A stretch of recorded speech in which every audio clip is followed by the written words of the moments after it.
Hey guys, welcome to another playlist. I don't ever know what to call these things on YouTube because they're called playlists, but this is on antivirus products. And you only need to be watching this if you want to, for some reason, stick with Windows. I know change is very hard for the human, right? We do not do well with change. That's why change in society tends to happen slowly, because then you don't notice. And switching from Windows to Linux is change. There's a learning curve, and some people are just terrified of that. So I also want to address you guys, because I figure if I give you guys enough great information that at some point in time you're going to make the jump to Linux anyway. Now, there is an old saying. It's not that old, but we'll call it an old saying for now, because it seems like the information age has been here forever. However, if the product is free, you become the product. And that's something to always remember. Facebook is free. That's because you are the product. They sell your data. Google is free. Google gives unbelievable amounts of free utilities, tools, storage space, you name it, and email accounts. That's because you are the product, and they make back 1,000-fold on every person what they put out. It's actually a brilliant business model.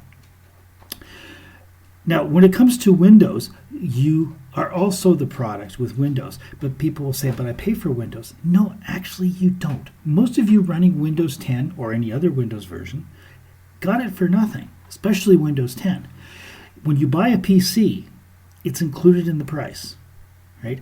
And the vendor of the PC does not pay very much for Windows. In fact, quite often, the last time I looked into it, places like Best Buy were paying approximately $1 for a license for Windows, right? That makes you the product, right? You've got to remember that. Now, in this particular forum, we're talking about antivirus products, because you have to, if you are running Windows, run an antivirus product. And Windows Defender is crap. It's worse than crap. It's old crap that's turned powdery and white. Right? It's better than nothing, but not much. Right? Windows Defender is low-hanging fruit, and the hackers just love it.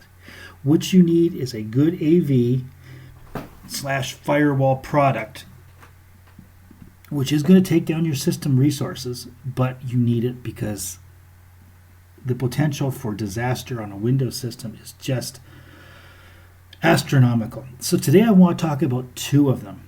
But first I'm going to talk about a product, an AV product that many of you use because it's free, right? Which is called Avast. Right? Now the Avast people will not be very happy with me, but this is absolute garbage. Don't use this. I hate to even think of the attempts at trackers that they are putting on me right now, but they're well blocked.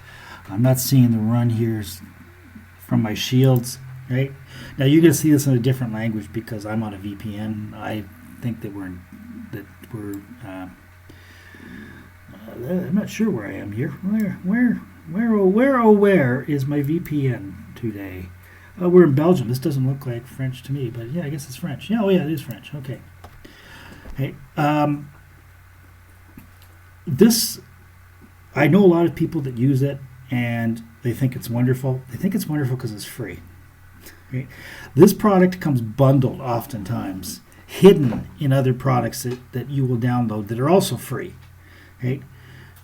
And even though these people do have enterprise versions, every test I've ever seen on this, and I'm going to be conducting my own over time on this stuff, but every test I've ever seen on this has been crap. So don't do it.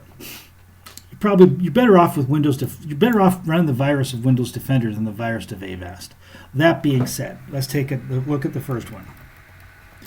And we shall go to Kaspersky Labs, or as we always called it in Canada, Kaspersky. Okay. This is the recommendation above all items at this point in time. This year, this is the one.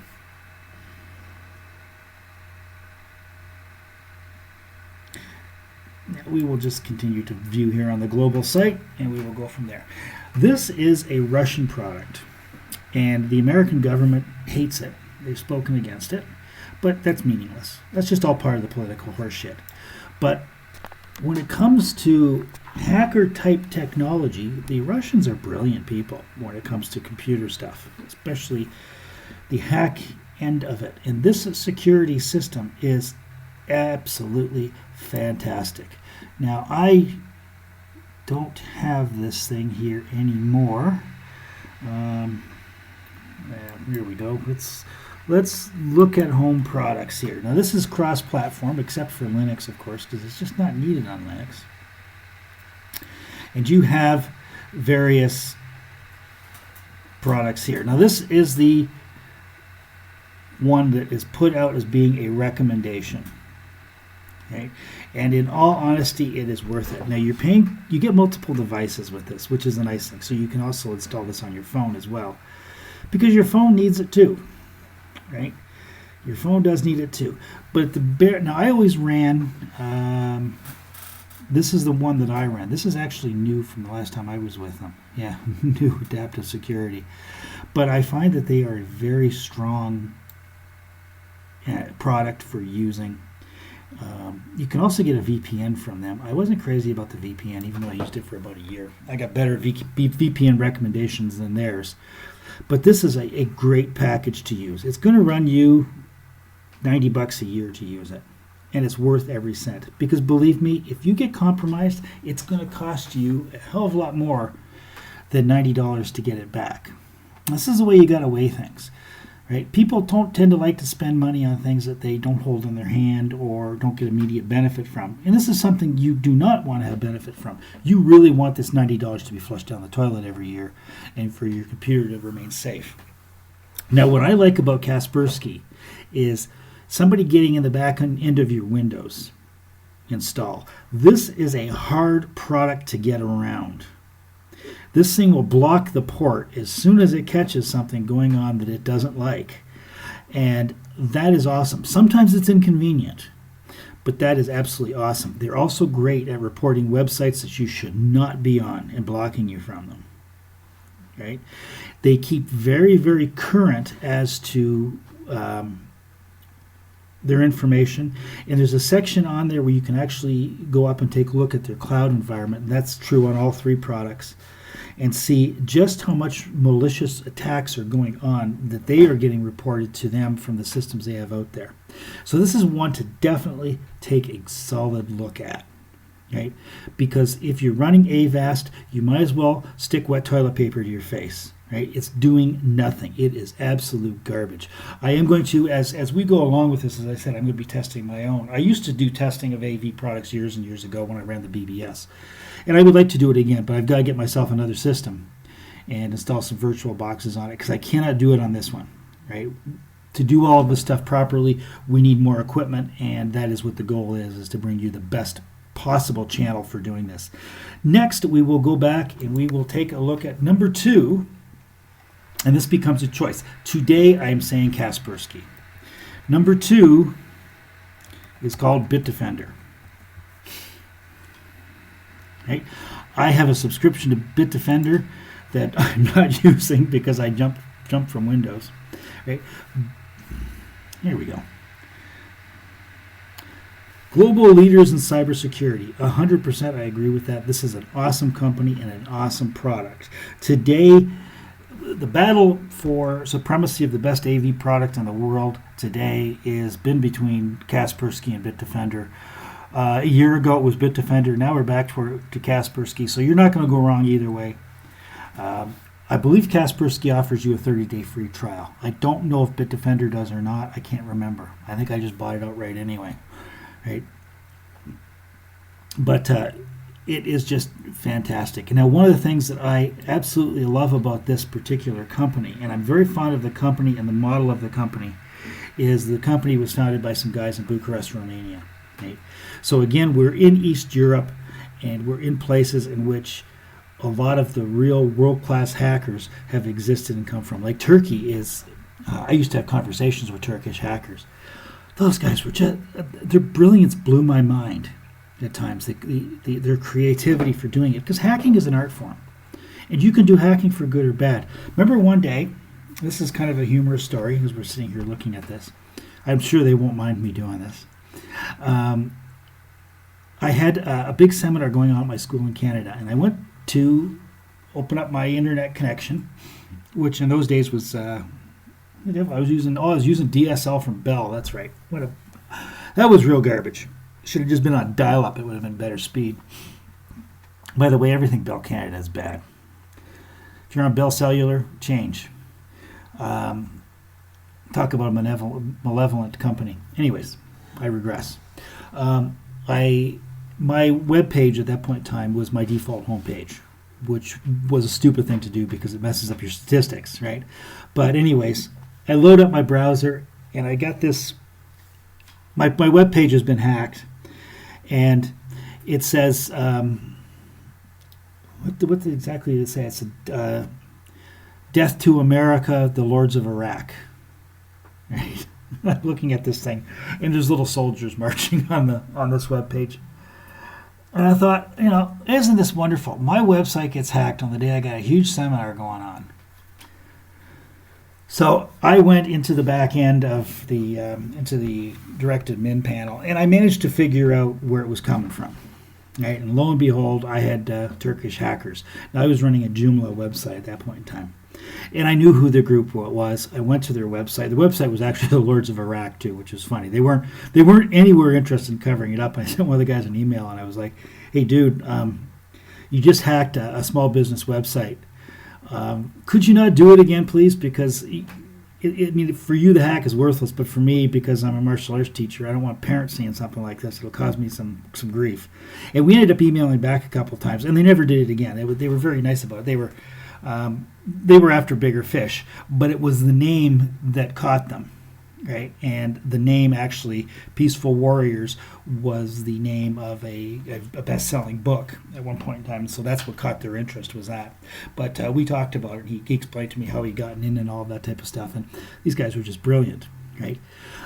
Fortunately, they were not out to do anything other than just change the front page. The restore was easy enough. I FTP'd in, I deleted their file and reinstalled my file, and we were back up and running in minutes.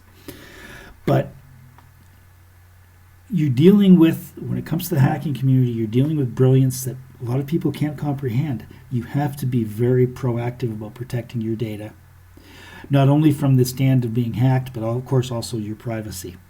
Now, questions will come up with AV products. What about McAfee? No. McAfee is garbage. John McAfee, who founded the company and created the product, who's no longer involved with it, will tell you that it's nothing but a virus. It's a Trojan horse. It's horrible. And his advice is, as soon as you get your new PC or your laptop, if it's on there, get it off. And he actually has instructions as to how to do it properly so that you get all of it off. And some of these AV products, like Avast, tend to work their way into places where even when you uninstall them, there's still elements there to report data. Now, isn't that ducky? Norton Antivirus, the same. It's garbage. And remember, both of those products are essentially free, right? Because they come bundled with Windows or some of the other things. When it's free, you're the product, right? You cannot have an AV product selling data. That is a complete contradiction in terms. Right? So that's it for today. These products are, you go in, you pay for the product, you get a download file, it creates an online account for you, make a secure password, and make sure that you allow either of these to do a full system scan. Let it run all night so it doesn't interfere with you, because full system scans are resource intensive. Right? Let it do the full scan and kind of go from there. Both of these will tell you if there's any product problems, and they are great at cleaning up the mess. And if they can't, they have a utility that you can put on a USB stick, in which case it will boot the system from it and clean it that way. That's it for today, guys. Don't forget to subscribe to the channel. And also give us a like, click the notification bell. Now, my son Scott, who is into the gaming world, has a sister channel to this, which is Digital Wasteland Gaming. If you are into video games on PCs, definitely head on over and subscribe to that, because you're going to want to hear what he's got to say, because it's about gaming on Linux, right? Because Linux is the future of computing right now, and it's been It has been the future of computing a very long time, but you don't see it because you're the home user. You got to always remember that about 90% of all of the computers in the world run Linux. Right? And that says something. And even though Linux is free, you are not the product because it is open source software and funds are raised without selling your data. Have a great day, guys, and we'll catch you in the next video. Bye for now.